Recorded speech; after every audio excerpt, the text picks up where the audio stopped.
Nous allons directement entrer dans la parole pour gagner un peu du temps. Aujourd'hui, je ne vais pas vous garder très longtemps. Nous allons nous tenir debout et nous allons lire dans le livre de 1 Roi au chapitre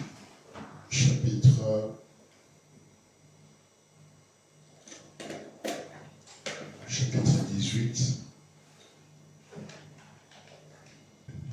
1 Roi chapitre 18 au verset 16.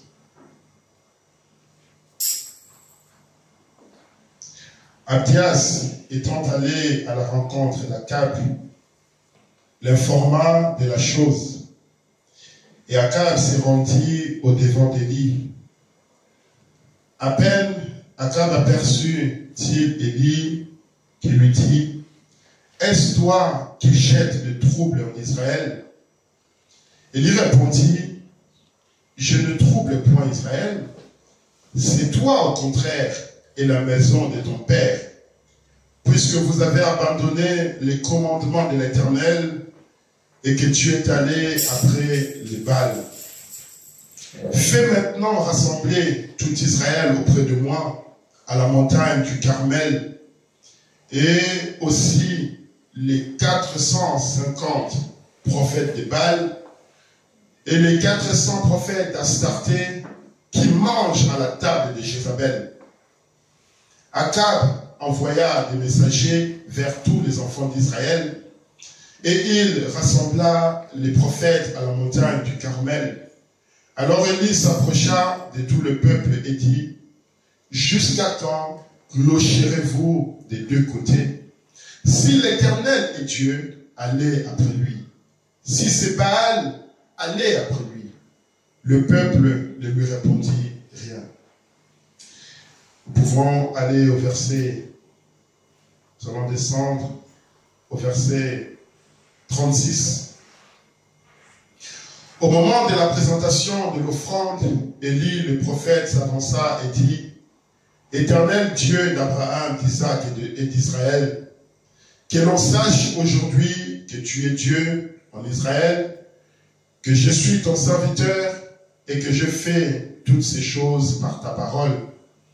Réponds-moi, Éternel, réponds-moi, afin que ce peuple reconnaisse que c'est toi, Éternel, qui es Dieu, et que c'est toi qui ramènes leur cœur. » Amen.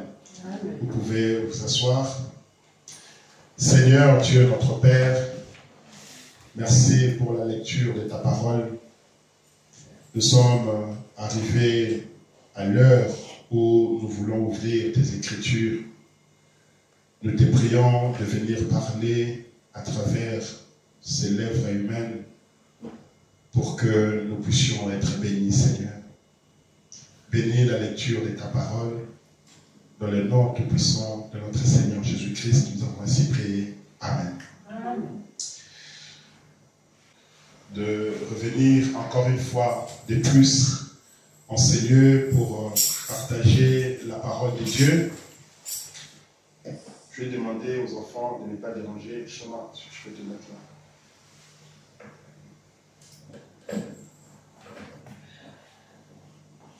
Pour le servir encore ce matin, j'ai été réellement béni du sermon de dimanche dernier où nous avons parlé sur lèvons-nous et partons. Nous avons vu que Dieu est en train d'accomplir des choses aujourd'hui qui démontrent que nous sommes arrivés au temps de la fin. Les derniers événements sont en train de s'accomplir. Et comme Jésus-Christ avait dit à ses disciples, lorsque vous verrez l'armée des Tus commencer à s'installer, fuyez.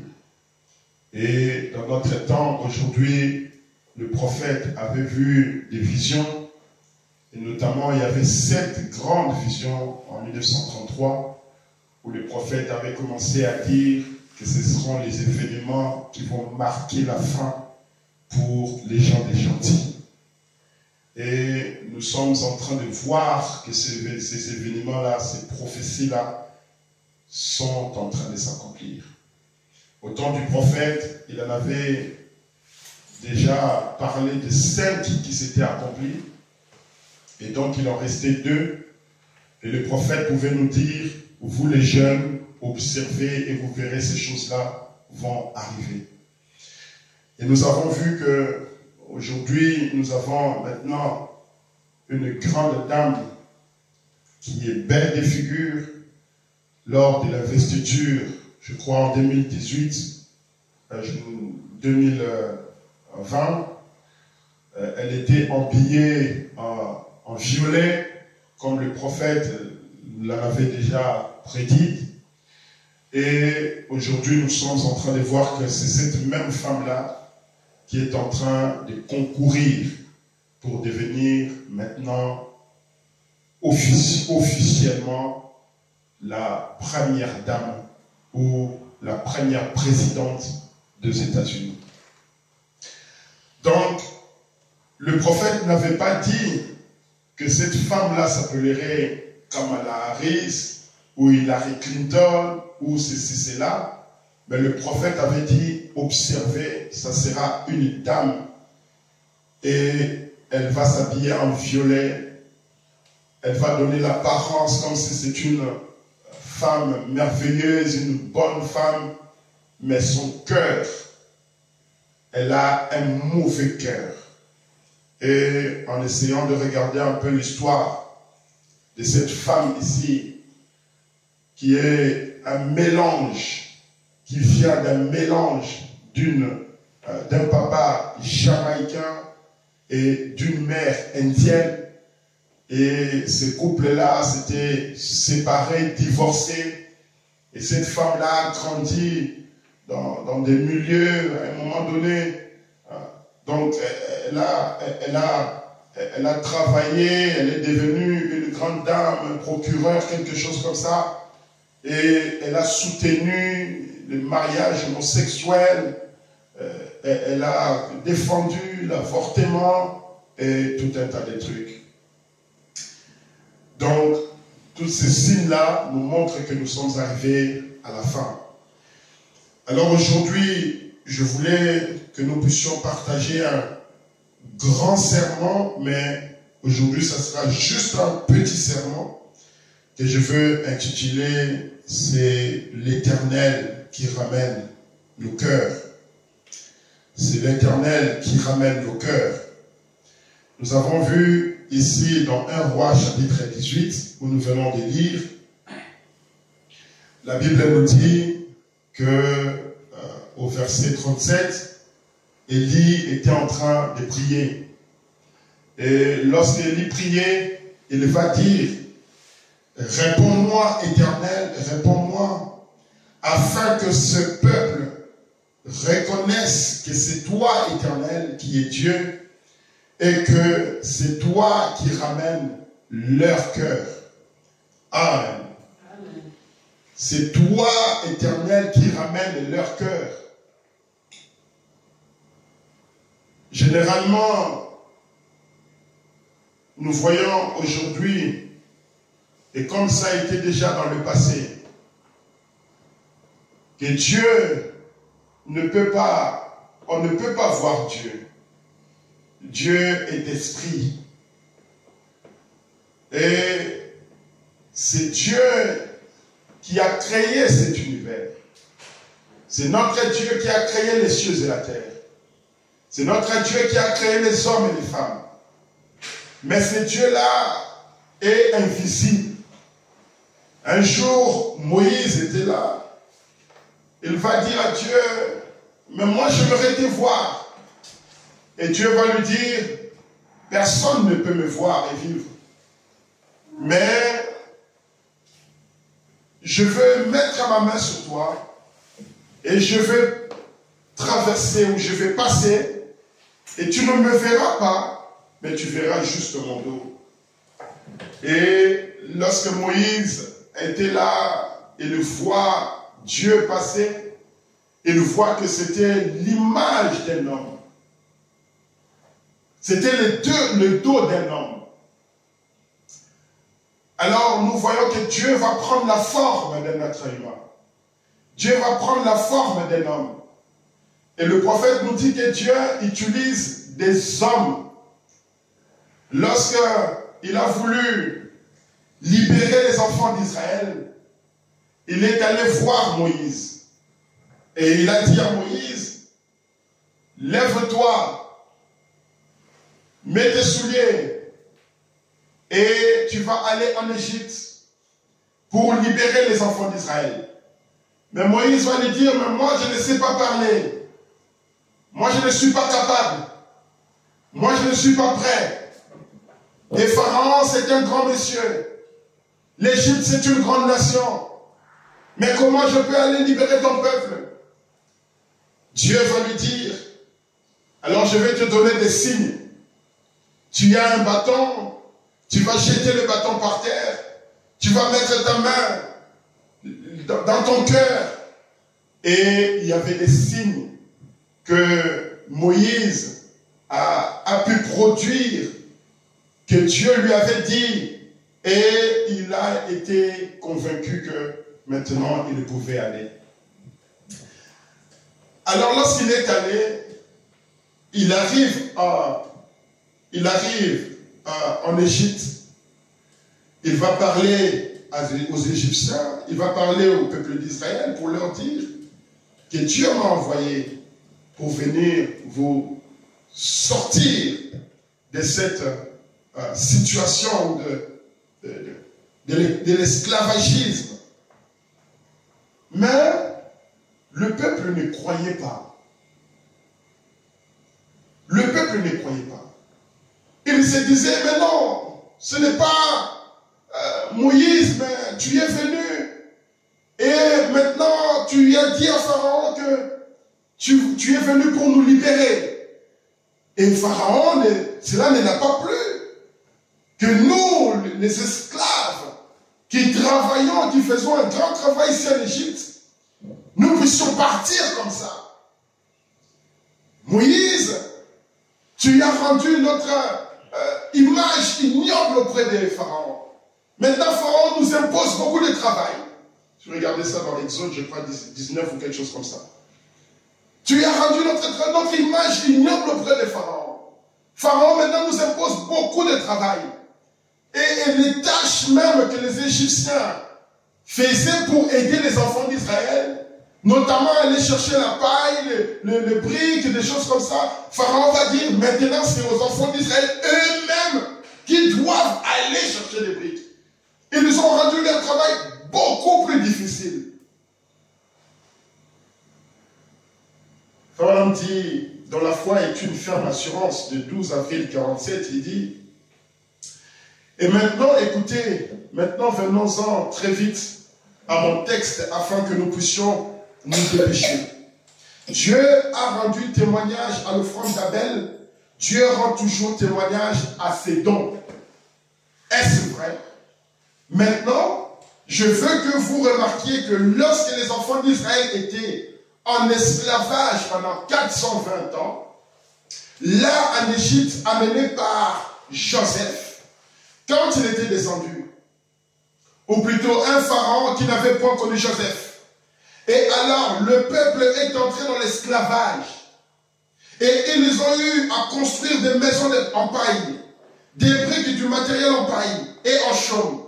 Et alors ils se sont mis à réclamer à grand cri un libérateur auprès de Dieu. Est-ce vrai? Et ils ont crié et crié. Et Dieu avait préordonné un libérateur. Est-ce vrai? Moïse. Amen. Amen. Dieu a préordonné un libérateur.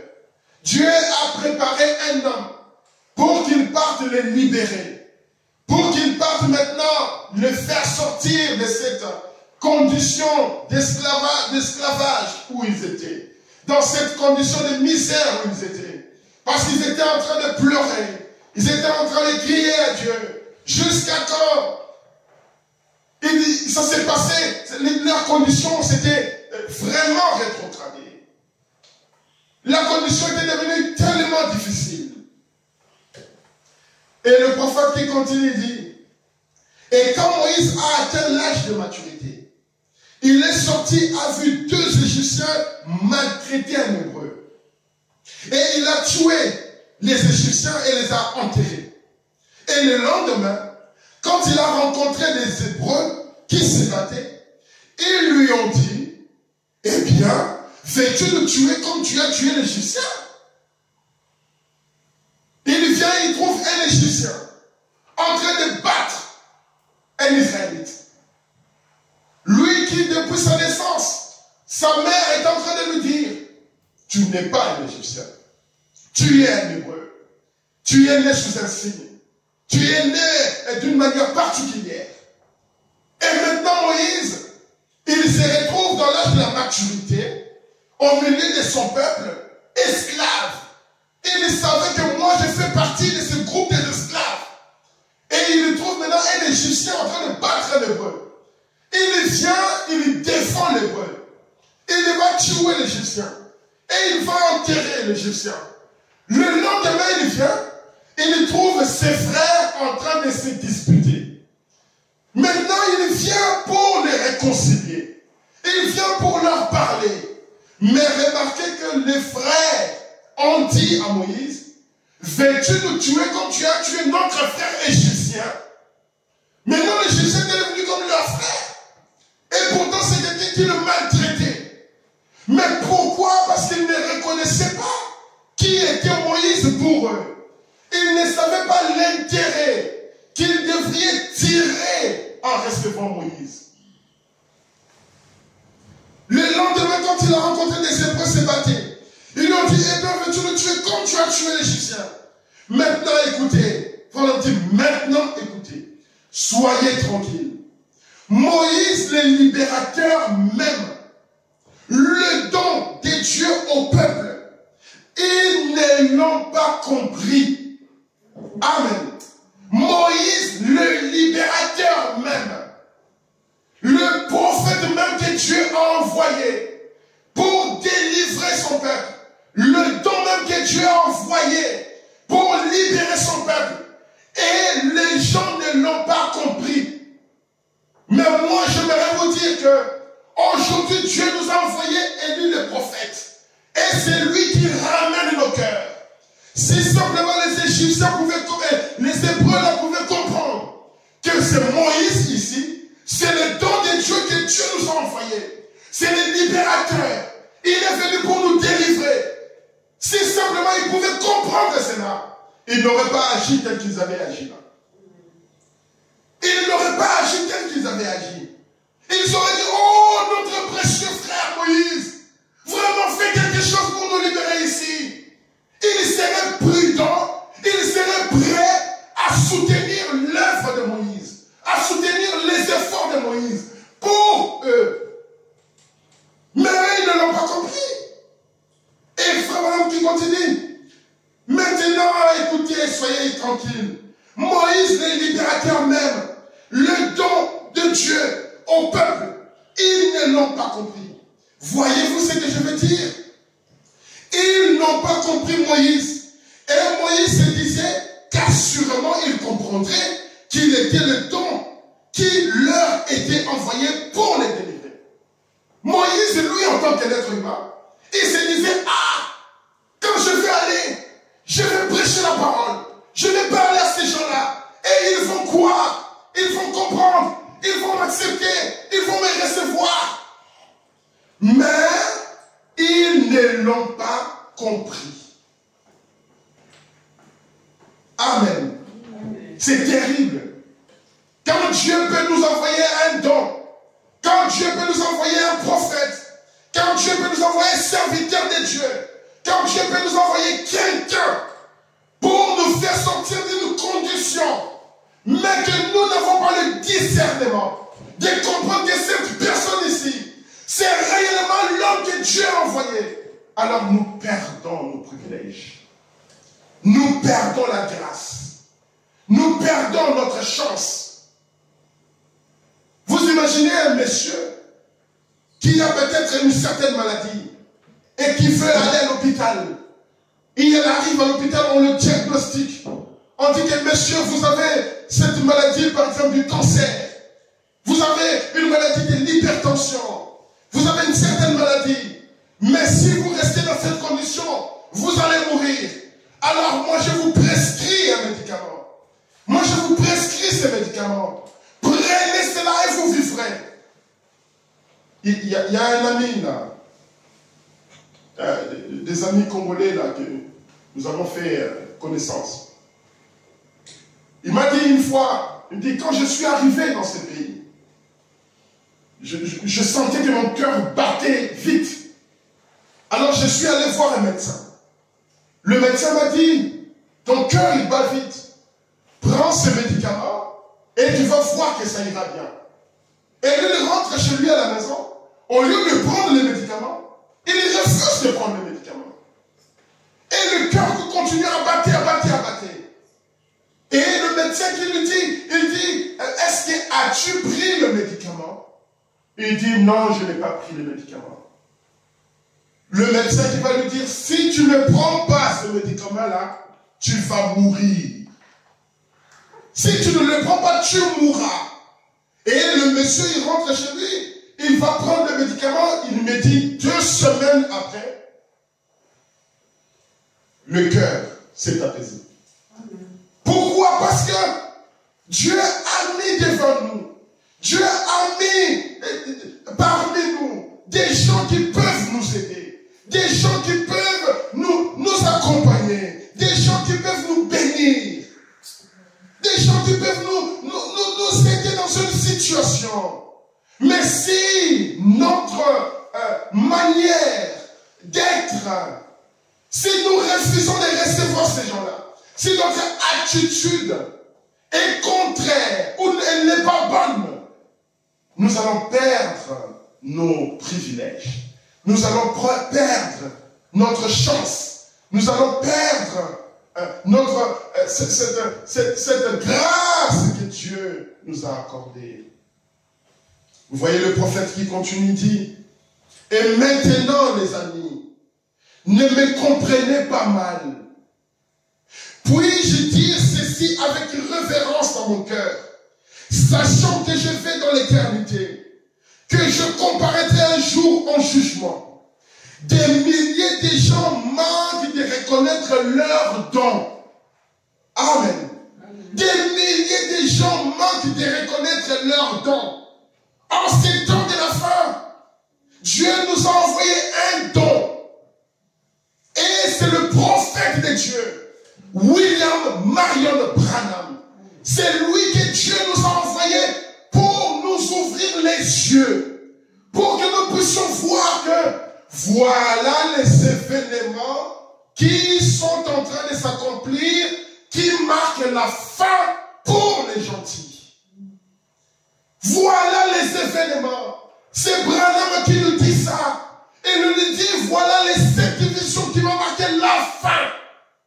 Et dans la dernière vision que j'ai vue, c'était les États-Unis qui étaient en feu. L'explosion. Ne me comprenez pas mal. Puis-je dire ceci avec référence? Puis-je dire ceci avec respect dans mon cœur? Sachant que je vais dans l'éternité, que je comparaîtrai un jour en jugement. Des milliers de gens manquent de reconnaître leurs dons. Voyez-vous, ils ne peuvent pas comprendre cela. Et ils regardent et disent, oh, ce n'est qu'un homme. Miséricorde. Le peuple d'Israël, c'est ce qu'ils ont fait. Les Hébreux, c'est ce qu'ils ont fait. Ils voient Moïse qui vient pour les aider. Il dit, ah, tu veux nous tuer comme tu as tué l'Égyptien. Ils n'ont pas compris que celui-ci c'est un don de Dieu. Celui-ci c'est un libérateur. Celui-ci c'est un sauveur. Il vient nous sortir de cette condition misérable dans laquelle nous nous trouvons. Ne me comprenez pas mal. Des milliers de gens manquent de reconnaître leurs dons. Voyez-vous, ils ne peuvent pas comprendre cela. Et ils regardent et disent, oh, ce n'est qu'un homme. C'est vrai. Mais notre frère Branham dit, c'est vrai. était-ce Dieu ou Moïse qui a délivré le peuple? Est-ce que c'était Dieu ou c'était Moïse qui a délivré le peuple? Quand Dieu est allé rencontrer Moïse, il a dit, Moïse, je t'envoie en Égypte pour libérer mon peuple. Moïse, avant Moïse était en Égypte. Il avait 40 ans, il avait plein de vigueur, il était jeune. Il n'a pas pu libérer le peuple. Maintenant, il arrive à 80 ans, fatigué. Il est devenu berger. Et il a peut-être oublié que j'étais... Il a maintenant 80 ans, il commence à dire, oh, ma vie commence à tendre vers la fin. Je vais bientôt aller me reposer. Tout ce que ma mère m'avait dit, que j'étais un libérateur, mais je ne sais pas. Je ne l'ai pas fait. Est-ce que ma mère ne m'avait pas dit des mensonges? Pendant qu'il était là dans ses affaires, il est devenu maintenant un berger avec ses troupeaux, allant à gauche à droite, nourrissant les brebis. C'est là que Dieu va l'appeler. C'est là que Dieu va lui dire, maintenant, va commencer le travail. Et quelque part, le prophète nous dit que Dieu travaille souvent avec le vieil homme. Parce qu'avec le vieil homme, ils ont maintenant l'expérience. Ils sont assis, ils sont posés, ils sont tranquilles. Ils ne sont pas comme nous, les jeunes. Non, moi je vais faire. Non, moi je suis capable. Non, moi je suis compétent. Moi je sais, moi je sais. Toi tu n'es rien. Moi ça va. Non. À un certain âge, la personne devient mature. La personne devient mûre. La personne devient responsable. Il sait de quoi il parle. Il sait ce qu'il fait. Il a de l'expérience. Et frère qui dit, était-ce Moïse ou c'était Dieu qui est allé délivrer le peuple? Quand Moïse est allé en Égypte, il était jeune, il n'a pas pu. Quand il est devenu grand, il avait juste un bâton à la main. Et c'est ces bâtons-là que Dieu utilisait pour maintenant faire toutes les démonstrations que Moïse n'avait pas été capable de faire lorsqu'il avait 40 ans. C'est vrai. Frère dit, c'était Dieu en Moïse. Amen. C'était Dieu en Moïse. Voyez, ils ont réclamé le libérateur. Et quand Dieu leur a envoyé le libérateur, ils ont manqué de reconnaître cela. Parce que c'était un homme. Mais ce n'était pas un homme, c'était Dieu dans l'homme. Amen. Ce n'était pas un homme. Ce n'était pas un homme normal. N'a pas la capacité d'aller vaincre Pharaon et toute son armée. C'est impossible. Il serait arrivé là, déjà, juste 2 Hébreux qui lui ont dit, Moïse, hier tu as tué un Égyptien, nous t'avons fait. Maintenant, aujourd'hui, tu veux tuer qui là? Moïse, il prend la foudre, 2 Égyptiens. Maintenant, qu'en est-il de toute l'armée de Pharaon? De tout le pouvoir. Pharaon, à cette époque-là, le prophète nous dit que l'Égypte, c'était comme les États-Unis aujourd'hui. La plus grande puissance de ces temps-là. La nation la plus puissante. Et Frère nous dit que ce n'était pas un homme qui a délivré les enfants d'Israël. Mais c'était Dieu se cachant dans l'homme. Amen. C'est Dieu qui fait tous les miracles. C'est Dieu qui a fait toutes ces choses-là. Et le prophète qui continue, il va lire dans Jean chapitre 14, là où il dit, ce n'est pas moi, les œuvres que je fais. Les œuvres que je fais. Ce n'est pas moi qui le fais. Mais c'est Dieu qui est en moi qui le fait. Et ces œuvres-là que je fais, vous aussi vous le ferez. Parce qu'en ces jours-là, vous connaîtrez que je suis dans le Père. Et que le Père est en moi. Et moi en vous. Et vous aussi en moi. Amen. Et si le Père qui est en moi fait les œuvres que vous êtes en train de voir ici, le Père, quand il viendra en vous,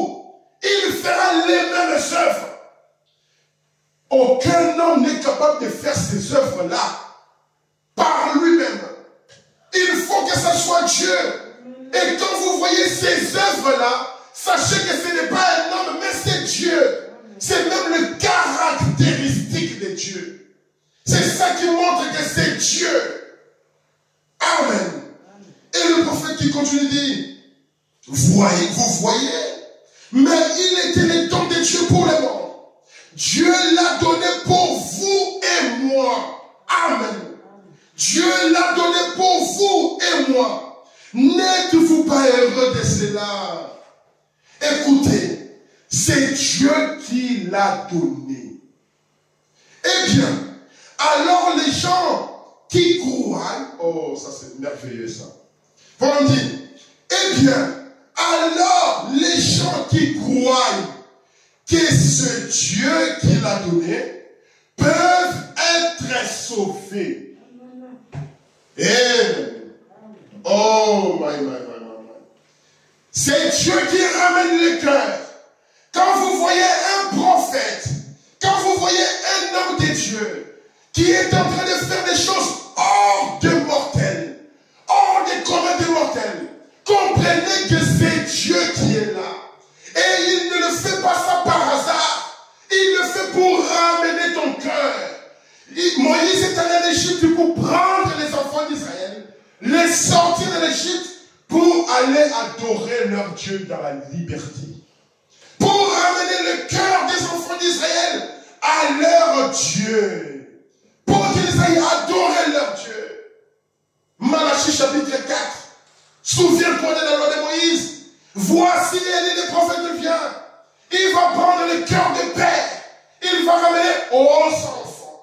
Il va prendre le cœur des enfants et ramener à la foi de père.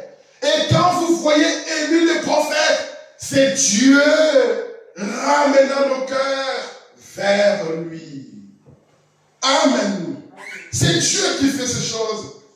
Et quand vous le voyez, ça veut dire que votre salut est devant vous. Et bien alors les gens qui croient que c'est Dieu qui l'a donné peuvent être sauvés. Mais ceux qui ne le croient pas ne peuvent pas être sauvés. Amen. Ceux qui ne croient pas aux prophètes ne peuvent pas être sauvés. Un jour, Moïse s'est retrouvé dans le désert, en confrontation avec les autres, Corée, Dathan et tout consort. Moïse, il n'y a pas que toi qui es prophète ici. Dieu ne parle pas seulement à toi. Oh. Cela me fait penser à quelque chose que j'ai lu. Les prophètes étaient partis en Afrique du Sud. Ils ont effectué un voyage en Afrique du Sud. Et là-bas, Dieu lui a dit, tu ne vas pas dans cette ville-là. Tu restes ici à Johannesburg. Alors, dans la ville où il devrait partir, là, le frère ont dit, frère, on a déjà tout préparé. Nous avons déjà tout arrangé. Il y a des milliers de personnes qui sont là-bas et qui attendent que toi, tu puisses arriver pour faire le service. Il y a des estropiés, il y a des malades qui attendent ta prière, qui nous attendent, frère. Alors allons-y. Le prophète dit, moi hier, l'ange m'a dit de ne pas aller dans cette ville-là. Si j'y vais, nous allons avoir des ennuis. Les frères ont dit, le frère Baxter, le frère Bossoff, des grands hommes en ces temps-là. Non, frère Branham, tu ne peux pas nous dire comme ça. Tu ne peux pas faire comme ça. Tout est arrangé. Il y a toute une organisation. On leur dit, si vous partez, c'est votre affaire. Il y avait toute une multitude de prédicateurs. Et il y avait un frère noir et qui est venu qui a dit, frère Branham, est-ce que Dieu parle seulement à toi? On leur a dit, regardez un autre courrier Nathan ici. Regardez-moi les courriers de Nathan. Est-ce que Dieu parle seulement à toi? On leur dit, allez-y si vous voulez. Alors le jour suivant, les frères, ils vont partir. Il y a eu une très forte tempête. Une forte pluie. Une forte tempête. Et cela a failli les emmener tous. Cela a failli les détruire tous. Ils les ont fouillés et sont rentrés. C'est ce que le prophète nous dit ici. Il dit, si vous ne croyez pas à ces dons-là, vous allez mourir. Vous ne serez pas sauvés. Le prédicateur n'a pas entendu ce que le prophète a dit. Oh, et il n'y a pas du tout d'autre moyen pour entrer dans le royaume excepté par lui. C'est fort. Pour leur dire, est-ce vrai? Et il n'y a pas du tout d'autre moyen pour entrer dans le royaume excepté par lui. Est-ce vrai? Eh bien, alors si vous le croyez, vous pouvez être sauvés. Mais si vous ne croyez pas cela, vous ne pouvez pas être sauvés parce qu'il est le don de Dieu. Amen. Tout ce que nous avons à faire, c'est de nous accrocher derrière la parole. C'est de marcher derrière la lumière. Moïse allait de l'avant. Il regardait la colonne de feu. Et le peuple suivait Moïse. Tout ce qu'ils avaient à faire, c'est de suivre Moïse. C'est d'écouter ce que Dieu parlait à travers de Moïse. Maintenant, s'ils n'écoutaient pas, maintenant, s'ils désobéissaient, si ça ne leur disait absolument rien, s'ils désobéissaient, regardez lorsqu'ils sont arrivés devant la mer Rouge, d'abord avant leur sortie, la Bible dit, je ne sais pas si je vais retrouver ça, ils sont un peu Exode 19.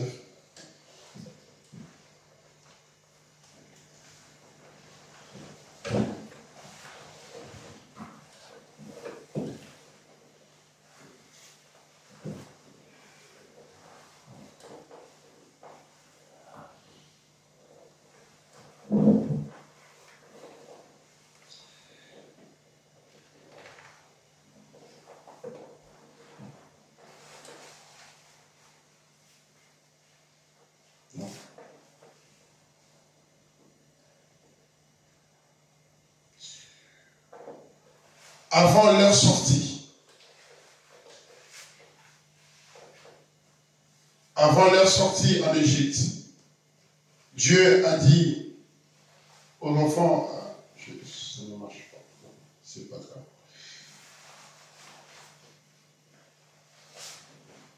Nous allons lire ça prochainement. J'ai oublié ma Bible. Le prophète dit,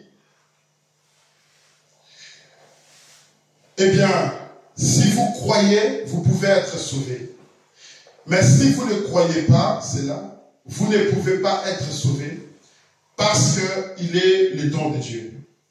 Et lorsque Moïse est avant leur sortie de l'Égypte, Moïse va dire au peuple, il va dire, demain, ça sera notre sortie de ce pays.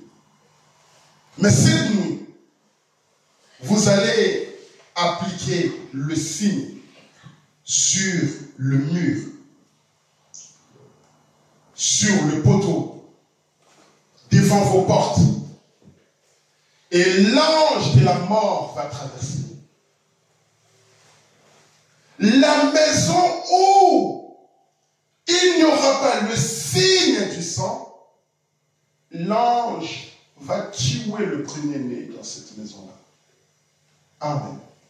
Et ça, c'était un secret que seulement les enfants d'Israël qui connaissaient ça. Il n'y a que les enfants d'Israël qui ont entendu Moïse qui savaient cela. Ils étaient à Goshen et ils ont appliqué le sang. Cette nuit-là, l'ange de la mort est passé. Maintenant, si un Égyptien avait peut-être entendu parler de cela, si un Égyptien s'est retrouvé peut-être dans la maison d'un Hébreu où il y avait le sang, peu importe, il n'allait pas mourir. il n'allait pas mourir. S'il s'était retrouvé dans une maison où le sang était appliqué, ces Égyptiens-là n'allaient pas mourir. Mais, si toi aussi un Israélite, si toi aussi un Hébreu, tu n'appliques pas le sang comme l'a dit Moïse, l'ange de la mort rentrerait dans ta maison et te détruirait. L'ange regardait qu'à une seule chose, le sang. C'est ce que Moïse leur avait dit. L'ange arrive, il y a le sang, je passe par-dessus. Il n'y a pas le sang, je tue, je détruis. Maintenant, le don a parlé. Moïse, le don de Dieu, a dit, appliquez les signes. Cette nuit, il y aura l'ange de la mort qui va traverser. C'est lui qui ne va pas entendre, ou tu as entendu, mais tu n'as pas exécuté, ou tu n'as pas appliqué le signe. C'est ta perte, c'est ta mort. Tu ne vas pas être sauvé. Mais si tu appliques le signe, si tu appliques ce que Moïse a dit, ne réfléchis pas, ne demande pas comment il sera cet ange-là, comment ça va se passer. Ce n'est pas ton problème. Toi, ton problème, c'est applique le sang et c'est fini. Restez dans la maison où il y a le sang. Restez dans la maison où le sang est appliqué. Et les jours suivants, toutes les choses qui se réveillent. Oh, le pleur partout. On va même dans la maison de Pharaon. On trouve même dans la maison de Pharaon le deuil. Mais on va regarder chez les Hébreux. On va regarder à Goshen, là où ils habitaient. Tout était paisible. Tout était tranquille. Tout était normal. Pourquoi? Parce qu'eux, ils avaient un prophète. Parce qu'eux, ils avaient un don. Parce qu'eux, ils avaient quelqu'un qui leur parlait des secrets de Dieu. Amen. Donc, reconnaître votre jour et son message. Le prophète nous dit, nous abordons aujourd'hui une leçon de l'école de dimanche.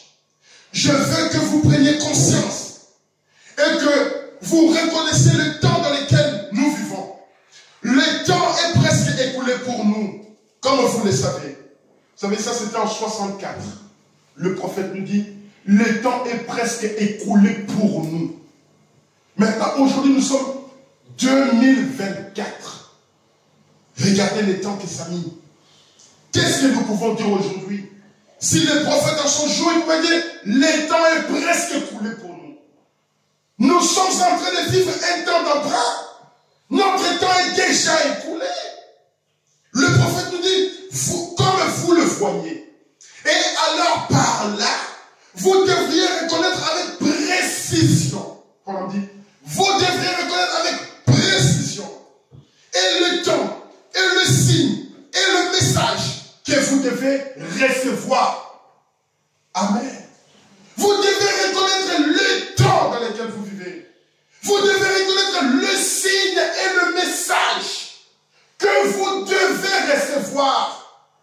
Le signe, le temps, le message que vous devez recevoir. C'est le message là qui va vous sauver. C'est le message là qui va vous délivrer. Si vous ne faites pas attention au message, oh, c'est terrible.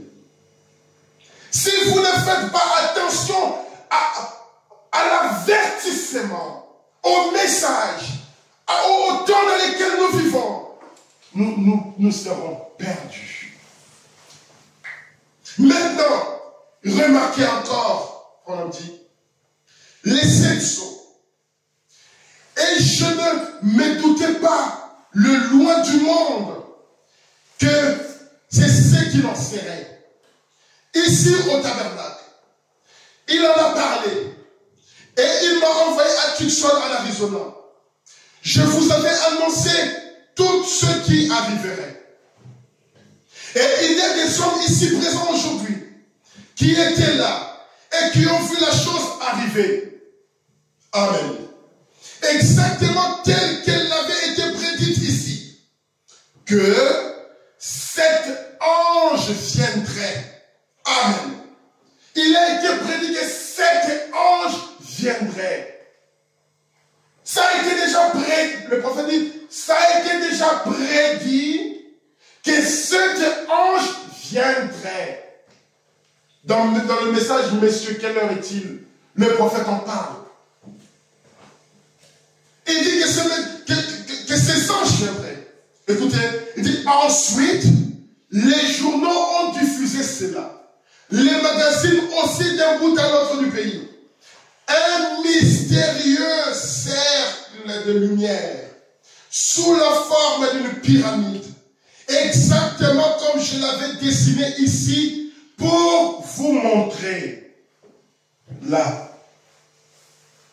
un cercle de lumière, comme une pyramide, exactement comme je vous l'avais dessiné ici pour vous montrer. C'est lui-ci s'est élevé de l'endroit où se trouvaient ces anges. Il est monté à une altitude de 30 miles, 43 km, et mesurait 27 miles, 48 km, de large. Ou bien à une altitude de 27 miles, et mesurait 30 miles, de large. Je ne me rappelle plus lesquels de deux. Et on l'a vu de partout. Dans les États, jusqu'au-dessus de Tucson en Arizona. C'est exactement là que c'est arrivé au même moment. Amen. C'est arrivé au même moment. Vous voyez, la Bible, Dieu n'est pas seulement trois points. Ceci, ce n'est pas du tout quelqu'un qui cherche à vous imposer quelque chose, mais plutôt à vous révéler l'application spirituelle précise des secteurs dans lesquels nous vivons. Amen. Lorsque nous voyons la nuée de gloire apparaître, nous devons comprendre que c'est le temps dans lequel Dieu est en train de ramener nos cœurs vers lui. Dieu est en train de ramener nos âmes vers lui. C'est comme Élie, 1 roi 18. Les gens vivaient dans une condition difficile. Les gens vivaient dans une condition difficile. Et qu'est-ce qui est arrivé? Jézabel, avec son mari rétrograde, Akab, ils vont séduire toute la nation. C'est comme nous l'avons vu ici le dimanche passé. Lèvons-nous et partons. Jézabel qui a fait un grand travail, qui a amené la boisson, qui a amené la séduction, qui a amené d'autres dieux, les dieux de Baal. Et cela a amené les souciances dans le pays. Cela a amené les gens, le peuple de Dieu, qui ont fui partout en Europe pour aller trouver une nouvelle terre, pour adorer leur Dieu, pour louer leur Dieu, pour être libres d'exercer leur religion comme Dieu s'est révélé à eux. Ces peuples-là, à un moment donné, lorsque les anciens, lorsque les pères fondateurs ont commencé à quitter la scène, ont commencé à mourir, Dieu les a pris, les a ramenés au ciel. Maintenant, il y a eu une vague des conducteurs rétrogrades. Et ces gens-là sont venus comment? À cause des insouciances du peuple. Le peuple se sont vus maintenant riches. Le peuple se sont vus développés. Nous sommes un peuple puissant. Parce que Dieu les avait bénis. Parce que comme ils louaient leur Dieu, comme ils adoraient leur Dieu, comme leur but principal était d'adorer leur Dieu dans toute la liberté. Et Dieu a déversé des bénédictions sur eux. Dieu les a remplis de bénédictions. Et par cette bénédiction-là, par la richesse, par le bonheur, par la liberté, par le plaisir, ils sont rentrés dans le plaisir. Ils sont devenus insouciants. C'est ce qui nous arrive aujourd'hui. Quand un homme n'a pas l'argent, quand un homme, une femme n'a pas de mariage, quand un homme n'a pas de travail, il va venir tout le temps à l'église. Oh Seigneur, fais-moi grâce. Oh Dieu, accorde-moi du travail. Oh Seigneur, donne-moi une femme. Oh Dieu, donne-moi un mari. Oh Dieu tout-puissant, tu sais combien je t'aime. Je serai un bon papa. Je serai une bonne maman. Il va prier, il va prier. Et quand Dieu va donner un mari, quand Dieu va donner une femme, quand Dieu va donner du travail, quand Dieu va donner beaucoup d'argent, maintenant la première des choses, c'est qu'on ne vienne plus à l'église. Mais frère, tu étais où? Ah, tu sais, j'ai beaucoup travaillé. J'étais fatigué, j'ai dormi. Je n'ai même pas vu l'heure. Frère, le même Dieu là, que tu implorais jour et nuit, tu étais à genoux en train de prier, en train d'adorer. Ce même Dieu aujourd'hui te bénit, et toi tu lui tournes le dos. Tu vas rétrograder. Tu vas aller dans le monde. Et qu'est-ce qui va t'arriver? Tu vas mourir. Samson, c'était un homme qui était venu par une promesse. L'ange de Dieu est allé voir ses parents. L'ange de Dieu est allé voir la femme pour lui dire, oh, tu es une femme stérile. Mais la grâce de Dieu est venue vers toi. Et tu vas avoir un enfant. Et cet enfant-là, il sera un signe. Cet enfant-là, il sera un don pour le peuple de Dieu. Cet enfant-là, il sera le libérateur de ce peuple ici. Maintenant, tu lui diras qu'il ne coupe pas ses cheveux. Il doit avoir des tresses. Cette tresse qu'il ne devra pas couper. La consécration. Il doit rester un homme consacré. Et quand Samson arrive, oh tu sais, moi je suis un enfant de la promesse. Je suis né par une vision. Dieu a visité mes parents. Je suis un homme spécial. Il va aller, il va combattre les Philistins. Il va battre tout le peuple des Amalécites. À un moment donné, il va aller tomber avec une femme. Il va aller maintenant prendre une femme. Je suis fort. Je ne peux pas être séduit. Je suis un fils de Dieu. J'ai un don. Et qu'est-ce qui est arrivé? Le diable est venu par la puissance de la séduction. Comme la femme avait séduit Ève. Comme la femme comme le diable avait séduit Ève, comme Ève est allée parler à son mari, et la même technique de séduction, la femme est venue. Elle a dit à Samson, mais Samson, tu sais très bien que si tu m'aimes, tu dois me dire tout ton secret. Si réellement tu m'aimes, tu dois me dire des choses. Pourquoi tu me caches des secrets? Donc tu ne m'aimes pas. Et cela a été continuel. Aujourd'hui, demain, le lendemain, la femme insistait.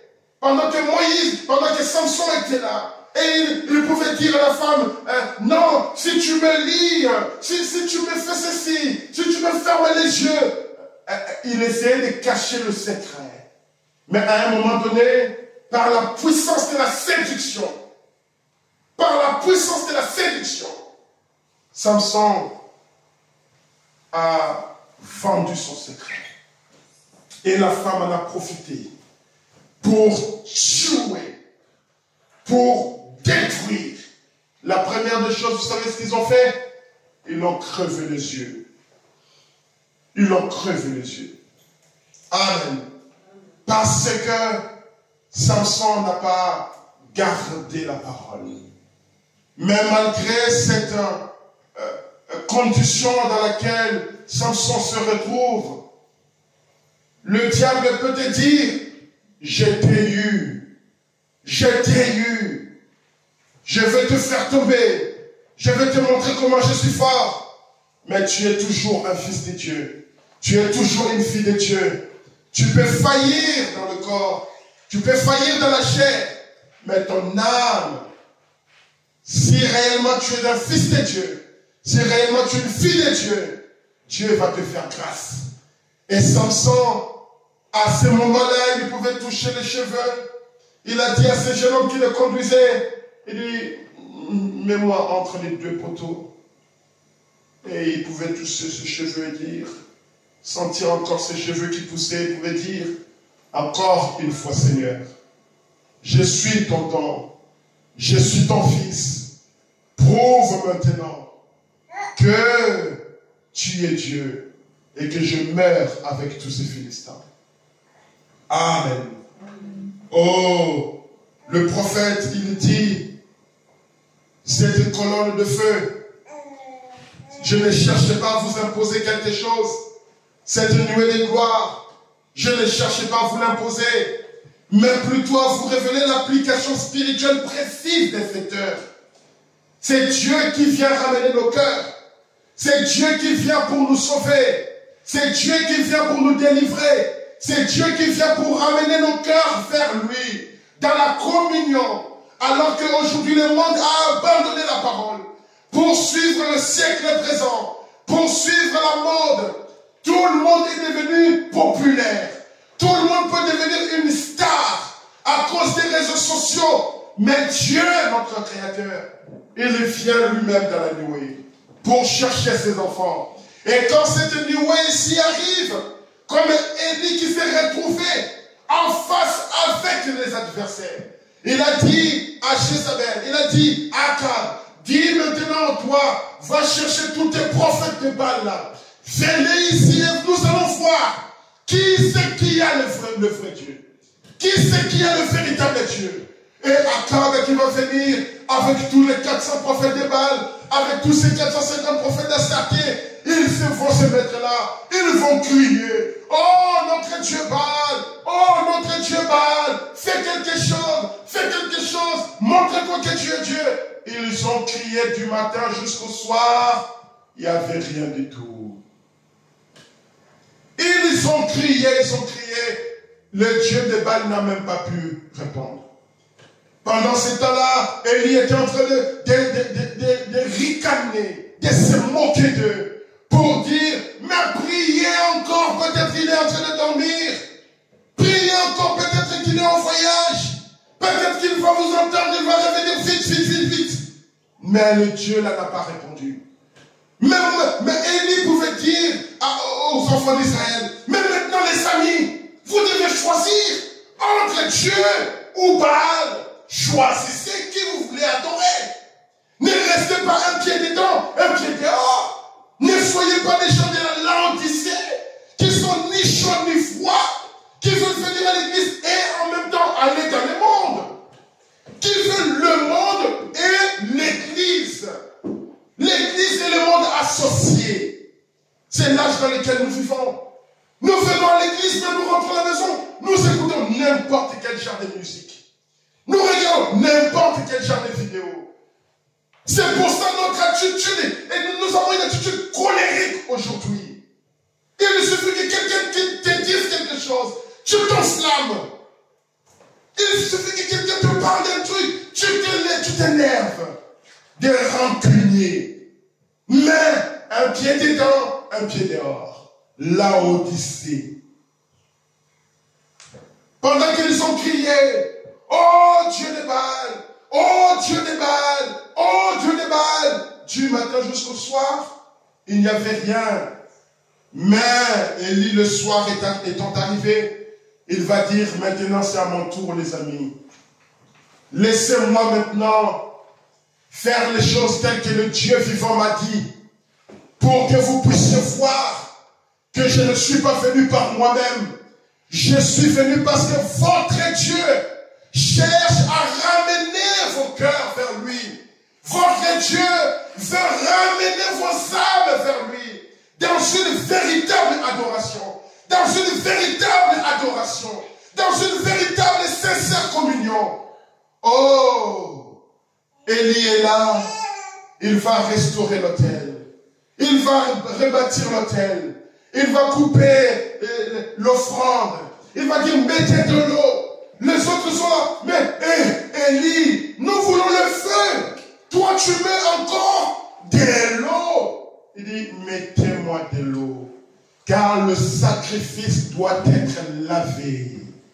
Amen. Et en ce moment-là, Élie qui va faire une courte prière, qui va dire, oh Dieu, prouve à ce peuple, prouve à tes enfants, que c'est toi qui es en train de ramener leur cœur à la parole, que c'est toi qui es en train de le ramener dans la parfaite, véritable communion. Lorsque vous voyez Jésus-Christ descendre dans cette nuée de gloire, sachez que c'est votre Dieu qui est en train de vous ramener dans la parfaite adoration, dans la parfaite communion. Et quand Israël a vu le feu, quand le peuple de Dieu a vu le feu descendre et brûler le sacrifice, ils ont fait quelque chose. Ils ne sont pas restés comme ça, comme des gens hypnotisés. Ils ont dit, oh, maintenant nous comprenons que c'est notre Dieu qui est en train de nous ramener, que c'est notre Dieu, le Dieu d'Élie, qui est le Dieu vivant. Amen. Le Dieu d'Élie est le Dieu vivant. Et ils vont maintenant tous devenir des prédicateurs pour assassiner le faux prophète. Chacun devait maintenant faire quelque chose. Chacun devait maintenant travailler. Chacun devait maintenant exercer, faire quelque chose. Tirer le paix et tuer un faux prophète. Vous devez tuer un faux prophète. Si Dieu a ramené votre cœur à lui, vous devez tuer un faux prophète. Si Dieu a ramené votre âme à lui, vous devez détruire votre ennemi quelque part. Et la puissance de Dieu dans votre cœur, la puissance de Dieu dans votre âme va vous amener à aimer votre frère, à aimer votre soeur, à prier pour votre frère, à prier pour votre soeur, parce que la parole nous dit, ne tue pas ceux-là qui gémissent et qui prient contre les abominations qui se passent sur la terre. Amen. Oh mes frères, c'est terrible aujourd'hui. Je vais aller à la fin maintenant. Le prophète de Dieu dit, ensuite le message qui a suivi, c'est là que les 7 sceaux ont été ouverts, par lequel ont été dévoilés tous les mystères cachés de la Bible, les doctrines et tout. Et c'est ce que le monde attaque en temps de violence actuellement. Le monde attaque ces messages avec tant de violence actuellement. On attaque cela et on dit que c'est faux, ceci et cela. Amen. Mais le message du 7e ange, c'est de dévoiler le mystère des sceaux, en appelant les ouvriers de la 11e heure, ceux des nations, à recevoir le même salaire que les ouvriers de la première heure avaient reçu. Voyez-vous? Amen. Le message vient pour appeler les ouvriers de la 11e heure, qu'ils puissent recevoir un prix, puissent recevoir un salaire, puissent recevoir quelque chose. Et ce message-là, vous devez le recevoir. Ce message-là, nous devons reconnaître celui qui l'apporte. Celui qui reçoit le prophète en qualité de prophète. Les hommes qui sont maintenant en prison, du 10-11-63. Qu'en est-il de vous, Église, qui êtes ici, qui m'avait entendu dire, il y a 6 ou 6 mois, c'est ainsi dit le Seigneur, je m'en vais à Tucson, en Arizona. Il y aura une explosion et 7 anges apparaîtront. Vous souvenez-vous-en? L'ensemble dit Amen. Dieu le rendit si réel que le magazine Look en prit des photographies.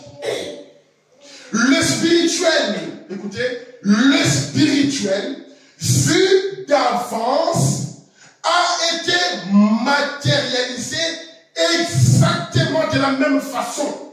Amen. Le spirituel qui avait été vu d'avance, dont monsieur, quel est-il? Frère Branham nous dit qu'il avait vu ces 7 anges qui étaient en train de venir dans une vision.